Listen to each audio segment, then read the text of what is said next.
அனைவருக்கும் தெய்வீக வணக்கம். நான் உங்கள் Karthik. Welcome to divine road YouTube channel. இன்னைக்கு நம்ம பார்க்க போறது இன்றைய தினம் ஏப்ரல் மாதம் 19ஆம் தேதி ஞாயிற்றுக்கிழமை அக்ஷய திருதியை ஆரம்பம். இரவு நீங்கள் தூங்க செல்வதற்கு முன்பாக ஒரு டம்ளர் தண்ணீரை வீட்டின் ஹால் பகுதி வரவேற்பறையில் இப்படி வைத்து பாருங்கள். பணம் மற்றும் தங்கம் இரண்டுமே வசியமாகும். நம்ம யூடியூப் சேனல்ல இந்த வருட அக்ஷய திருதியை முன்னிட்டு நிறைய சிறப்பு பதிவுகளை நம்ம அப்லோட் பண்ணிக்கிட்டு இருக்கோம். அனைத்துமே மிகவும் எளிமையான தாந்திரிக பரிகாரங்கள். அக்ஷய திருதியை முன்னிட்டு தங்கம், வெள்ளி மற்றும் அதற்கு இணையான தாந்திரிக பொருட்களை வாங்கணும்னு நினைக்கிறவங்க நாளைய தினம் ஏப்ரல் 20ஆம் தேதி காலை 10 மணி முதல் 10:25 நிமிடங்கள் வரை இருக்கும் இந்த 25 நிமிடங்களை நீங்க பயன்படுத்திக்கோங்க. உச்சக்கட்ட நேரம் இது. இந்த நேரத்துல தங்கம், வெள்ளி வாங்க முடியாதவங்க பால், தயிர், பச்சரிசி, வெள்ளை சர்க்கரை, கல்லுப்பு, மல்லிகைப்பூ போன்ற பொருட்களை வாங்கலாம். இதையெல்லாம் தாண்டி மிகவும் சூட்சமமான ரகசிய பொருள் என்னன்னு பார்த்தோம்னா அவல் தாங்க. 10 ரூபாய்க்கு இந்த வெள்ளை அவலை வாங்கினாலே போதும். இந்த அக்ஷய திருதியை எப்படி நம்ம கணக்கிடுவோம்னு பார்த்தோம்னா சித்திரை மாதத்தின் அமாவாசை முடிந்து, அதாவது வளர்ப்பிறை திருதியை திதியும் ரோகிணி நட்சத்திரமும் சேருகின்ற நேரத்தை அக்ஷய திருதியாக நம்ம எடுத்துப்போம். இந்த வருடம் இன்றைய தினம், அதாவது ஏப்ரல் 19ஆம் தேதி மதியம் 1:33 நிமிடங்களுக்கு திருதியை திதி ஆரம்பமானதுங்க. நாளைய தினம் ஏப்ரல் 20 காலை 11:12 நிமிடங்களுக்கு திருதியை திதி நிறைவு பெறுதுங்க. ஆனால் ரோகிணி நட்சத்திரம் நாளைய தினம் ஏப்ரல் 20ஆம் தேதி காலை 7:53 நிமிடங்களுக்கு தாங்க ஆரம்பமாகுது. சோ அக்ஷய திருதியை முன்னிட்டு தங்கம், வெள்ளி போன்ற சூட்சம பொருட்களை வாங்குறவங்க நாளைய தினம் ஏப்ரல் 20ஆம் தேதி தாங்க வாங்கணும். ஆனால் இன்றைய மங்களகரமான திருதியை திதி இருப்பதனால இப்ப நம்ம பார்க்க போகும் இந்த தாந்திரிகத்தை இன்றைய இரவு நேரத்தில் செய்வது தாங்க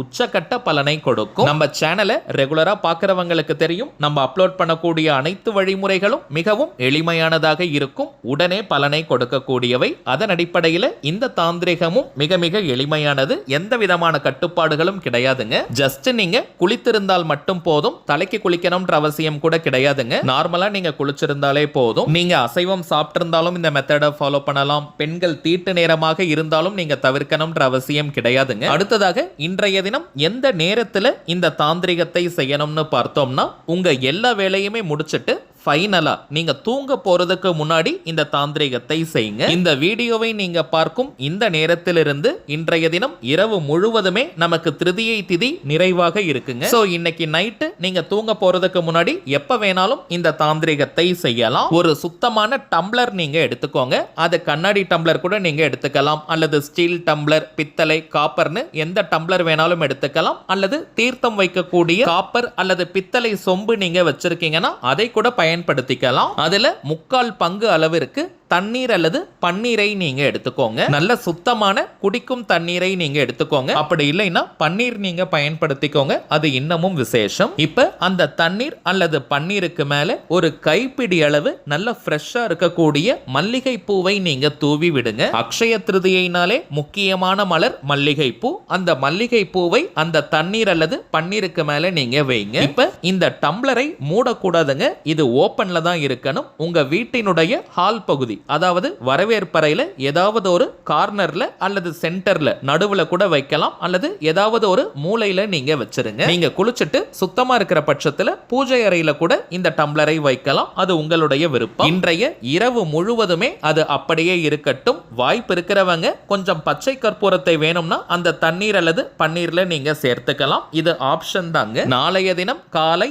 8 மணி முதல் 10 மணிக்குள்ளாக அந்த டம்ளர்ல இருக்கக்கூடிய மல்லிகை பூவை நீங்க ஃபர்ஸ்ட் எடுத்துருங்க. அதுல இருக்கக்கூடிய ஈரம் கொஞ்சம் காய்ந்த உடனே அந்த மல்லிகை பூவை பணம் வைக்கக்கூடிய பீரோ, லாக்கர், கல்லா பெட்டி அல்லது மணி பர்ஸ், வாலெட்ல போட்டு வச்சிருங்க. மொத்தத்தில் பணம் வைக்கும் இடத்துல வைக்கணும். இப்ப வீட்ல நீங்க 2-3 பேர் மணி பர்ஸ் பயன்படுத்துறீங்க, வீட்லயும் கேஷ் பாக்ஸ் அல்லது பணம் வைக்கும் இடம் இருக்குன்னா அந்த மல்லிகை பூவை கொஞ்சம் கொஞ்சமாக நீங்க பிரிச்சு கூட வச்சுக்கலாம். அந்த கிளாஸ்ல இருக்கக்கூடிய தண்ணீரை வீட்டின் தலைவாசல் பகுதியில இருந்து வீடு முழுவதுமே நல்லா தெளிச்சு விடுங்க. குறிப்பாக பணம் வைக்கும் பீரோலாம் இருந்ததுன்னா அதுல கொஞ்சம் நல்லாவே தெளிச்சு விடுங்க. மீதம் இருக்கும் தண்ணீரை நீங்க கிச்சன் சிங்க்ல ஊத்திடலாம் அல்லது செடிகள்ல நீங்க ஊத்திடுங்க. நீங்க பணம் வைக்கும் இடத்துல வச்ச அந்த மல்லிகை பூக்கள் நல்லா காய்ந்த உடனே, அதாவது 2-3 நாட்களுக்கு பிறகு அந்த பூக்களை நீங்க எடுத்து டஸ்ட்பின்ல போட்டுருங்க. அவ்வளவுதாங்க இந்த தாந்திரிகம். இப்ப நம்ம பார்த்ததை போல இந்த சிம்பிளான பவர்ஃபுல்லான மெத்தடை ஃபாலோ பண்ணி பாருங்க. அனுபவ ரீதியாக பலன்கள் உங்களுக்கே தெரியும். அடுத்ததாக ஒரு முக்கியமான தகவல், நம்ம டிவைன் ரோட் சேனல்ல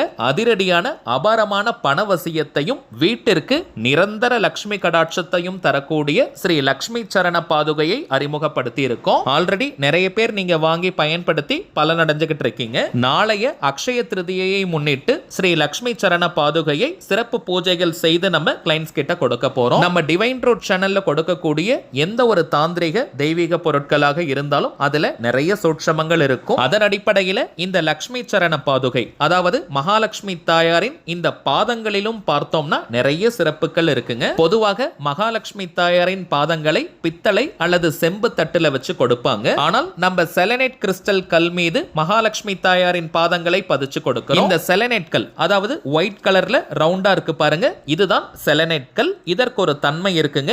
இதன் மீது நாம் வைக்கக்கூடிய ஒரு எதிர்மறையான பொருள், நெகட்டிவான பொருளாக இருந்தால் அதனுடைய நெகட்டிவிட்டி, எதிர்மறை ஆற்றல் பூஜ்ஜியமாக குறையும். இதற்கு மேல வைக்கக்கூடிய பாசிட்டிவான பொருளாக இருந்தால், நேர்மறையான பொருளாக இருந்தால் அதனுடைய பாசிட்டிவிட்டி 100 மடங்கு அதிகரிக்கும். சோ இந்த செலனைட் கல் மீது மகாலட்சுமி தாயாரின் பாதுகையை வைக்கும் போது எந்த அளவிற்கு பலன்கள் கிடைக்கும்னு இப்போ உங்களுக்கே தெரிஞ்சிருக்கும். அதுவும் நாளைய அக்ஷய திருதியை அன்னைக்கு பூஜை செஞ்சு நம்ம இந்த பாதுகைகளை கொடுக்க போறோம். இந்த பாதுகைகளை எப்படி பயன்படுத்தணும்னு பார்த்தோம்னா, வீட்டுல நீங்க பூஜை அறையில ஜஸ்ட் இந்த மகாலட்சுமி தாயார் பாதுகைகளை நீங்க வைத்தாலே போதும், பலன்கள் நமக்கு கிடைக்க ஆரம்பிக்கும். தனி பூஜை அறை இருக்கணும்ன்ற அவசியம் கூட கிடையாதுங்க. வீட்டுல நீங்க சுவாமி படங்கள் வைக்கக்கூடிய இடத்துல இந்த பாதுகைகளை வைக்கணும். அல்லது நீங்க கடைகள் வச்சிருக்கீங்க, வியாபார ஸ்தலங்கள் இருக்கின்ற பட்சத்துல அங்கேயும் இந்த மகாலட்சுமி தாயாரின் பாதங்களை வைக்கலாம். பாதங்களுடைய விரல் பகுதி கிழக்கு திசை நோக்கி ஈஸ்ட் டைரக்ஷனை ஃபேஸ் பண்ண மாதிரி அல்லது வடக்கு திசையை நோக்கி நார்த் டைரக்ஷனை ஃபேஸ் பண்ண மாதிரி நம்ம வைக்கணும். இந்த பாதுகைகளுக்கு அபிஷேகங்கள் செய்யக்கூடாதுங்க. செலனைட் கல்ல நம்ம பதிச்சிருக்கோம். இந்த கல் நுட்பமாக இருக்கும். அதே போல இந்த செலனைட் கல்ல சற்று மேடு பள்ளங்கள் இருக்கும். கரெக்டான பினிஷிங்ல இருக்காதுங்க. நுட்பமான கல், இத கரெக்டா பாலிஷ் பண்ண முடியாது. சோ அபிஷேகங்கள்லாம் செய்யக்கூடாதுங்க. அதே போல மஞ்சள் குங்கும பொட்டும் நம்ம வைக்க கூடாது. இந்த பாதுகைகள் மேல நீங்க மலர்கள், பூக்களை வைக்கலாம். அப்படி இல்லைன்னா வீட்டுல நீங்க தங்கம் அல்லது வெள்ளி நாணயம் வச்சிருந்தீங்கன்னா அதை இந்த பாதத்திற்கு மேல நீங்க வைக்கலாம். மகாலட்சுமி தாயார் பாதுகையில சில சூட்சமமான ரகசிய குறியீடுகள் இருக்கும். திருநாமம், சங்கு, சக்கரம், ஷட்கோணம், முக்கோணம், ஸ்வஸ்திக், பூர்ண கும்பம், சந்திர பகவான், சூரிய பகவான், தாமரை மலர், வெற்றி கொடி போன்ற சூட்சம குறியீடுகள் பொறிக்கப்பட்டிருக்கும். வீட்டுல இந்த பாதுகைகளை நீங்க வச்சுட்டு வாசனை மலர்கள் அல்லது தங்கம் வெள்ளி நாணயத்தை நீங்க வச்சு கற்பூர ஆரத்தி மற்றும் சாம்பிராணி புகை நீங்க காட்டலாம். மகாலட்சுமி தாயாரின் இந்த பாதுகைகளை செலனைட் கல் மேல நம்ம வைக்கிறதுனால வீட்டில் நிரந்தர லட்சுமி கடாட்சம் ஏற்படும். லட்சுமி கடாட்சம் இருந்தாலே அதிரடியான அளப்பரிய பணவசியத்தை ஏற்படுத்தி கொடுக்கும். கடன் தொல்லை நீங்கும். வீட்டில் தடைப்பட்ட கொண்டிருக்கும் சுபகாரிய நிகழ்ச்சிகள் நடைபெற ஆரம்பிக்கும். உங்களுக்கு வரவேண்டிய தொகை பேமெண்ட் ஏதாவது பெண்டிங்ல இருந்துச்சுன்னா உடனடியாக கைக்கு வரும். சண்டை சச்சரவுகள் குறையும். குடும்பத்தில் ஒற்றுமை, அமைதி, சந்தோஷம் பலப்படும். வீட்டிற்கே ஒரு தெய்வீக கவசத்தை கொடுக்கும். இப்ப நம்ம பார்த்த ஸ்ரீ மகாலட்சுமி தாயார் பாத சரணங்கள் வேணும்னு நினைக்கிறவங்க இப்ப நம்ம டிஸ்பிளேல தெரியக்கூடிய இந்த வாட்ஸ்அப் நம்பருக்கு உங்க வாட்ஸ்அப்ல இருந்து ஜஸ்ட் ஒரு மெசேஜ் மட்டும் அனுப்பினாலே போதும். நம்ம டீம்ல இருக்கிறவங்க உங்களுக்கு தேவையான தகவல்களை கிளியரா கொடுத்துருவாங்க. இந்தியா இருக்கிறவங்களுக்கு கொரியர் சார்ஜஸ் கிடையாதுங்க. வெளிநாடுகள்ல இருக்கிறவங்களுக்கு மட்டும் தனியாக கொரியர் சார்ஜஸ் உண்டு. தேவைப்படுறவங்க நீங்க ஆர்டர் பண்ணிக்கலாம். சரிங்க, அவ்வளவுதான் இந்த பதிவு. நிச்சயமா உங்களுக்கு பயனுள்ளதா இருந்திருக்கும்னு நினைக்கிறேன். அடுத்ததா இன்னொரு முக்கியமான தலைப்போட நான் உங்களை சந்திக்கிறேன். என்றும் அன்புடன் கார்த்திக். நன்றி.